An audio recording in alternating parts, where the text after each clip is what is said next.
चलिए दोस्तों बात करते हैं इस एक और क्वेश्चन के बारे में। इस क्वेश्चन में एग्जामिनर ने कहा इफ a प्लस का b plus c equal to में 2s, then the value of x s minus का a का होल स्क्वायर प्लस में s माइनस b का होल स्क्वायर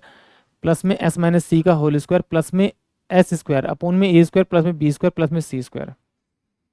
तो जब भी इस प्रकार का क्वेश्चन आता है तो हम लोग क्या करते हैं, इसमें अपनी तरफ से वैल्यू रखे, इस वाली वैल्यू में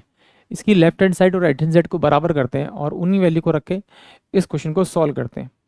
अगर वो वैल्यू यहाँ पे वेरीफाई कर रही है बट यहाँ पे रखने पर ऑप्शन में वैल्यू नहीं आ रही है, यानी आंसर नहीं आ रहा, तो फिर मुझे क्या करना पड़ता है, वैल्यूज़ को चेंज करना पड़ता है। तो चलिए आइए एक बार चेक करते हैं। अगर ए की वैल्यू 2 मान लूँ, बी की वैल्यू 2 मान लूँ और सी की वैल्यू में 2 मान लूँ, तो ये कितना होगा, 2 दूनी 4 और 2 6, यानी 6 बन रहा है।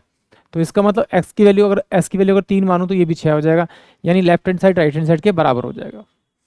तो अब इसी कंडीशन को यहाँ पे रखेंगे, एस माइनस का ए यानी कि 3 में से 2 जाएगा तो मेरे पास बचेगा 1, 1 का स्क्वायर यानी 1 प्लस में 1 का स्क्वायर 1 प्लस में 1 का स्क्वायर 1 बनेगा और प्लस में ये 3 का स्क्वायर कितना बनेगा आपका 9 अपोन में 1 का स्क्वायर 1, 1 का स्क्वायर 1, 1 का स्क्वायर 1 यानी कि ये बनेगा आपका 3। तो 10 और 2 12, 12 बटे में 3 यानी कि इसका जो आंसर आएगा वो 4 आएगा। अब इस ऑप्शन में कहीं भी आपको 4 नहीं दिखाई दे रहा है, इसका मतलब है कि ये आंसर तो ठीक है बट अकॉर्डिंग टू जो एग्जामिनर के ऑप्शन है वो करेक्ट नहीं है। तो मुझे क्या करना पड़ेगा, वैल्यूज को चेंज करना पड़ेगा। अगर मैं यहाँ पर मैं मान लूँ ए की वैल्यू मेरे पास में आपका 2 मान लूँ, बी की वैल्यू मेरे पास में 1 मान लूँ और सी की वैल्यू में अगर मैं 1 मान लूँ, तो ये 2 और 2 4 हो रहा है आपका। तो यहाँ पर 2 तो है मेरे पास में, तो एस की वैल्यू अगर मैं 2 मानूंगा तो 2 दूनी 4 हो जाएगा आपका ये, यानी इस इन वैल्यू पे भी ये left hand side right hand side के बराबर आ रहा है। तो अब इसको सॉल्व करेंगे यहाँ पर, तो एस की 2 और ए की 2 यानी 0 का 0 हो जाएगा ये आपका, प्लस का एस माइनस का बी यानी 1 का स्क्वायर यानी 1 हो जाएगा, प्लस में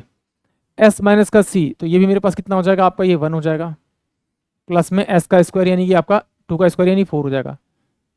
4 हो जाएगा, प्लस में ये मेरे पास में क्या हो जाएगा आपका, ये 2 दूनी 4 हो जाएगा, प्लस में बी का 1 है तो 1 का स्क्वायर 1 हो जाएगा, प्लस में सी का 1 है 1 हो जाएगा। तो ये कितना हो जाएगा आपका, 4 और 2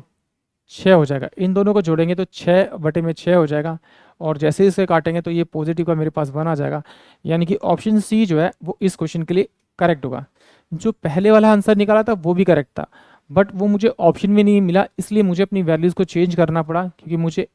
आंसर तो मुझे मार्क तो ऑप्शन के अकॉर्डिंग मिलेगा। आई होप आप सभी क्वेश्चन समझ में आया होगा।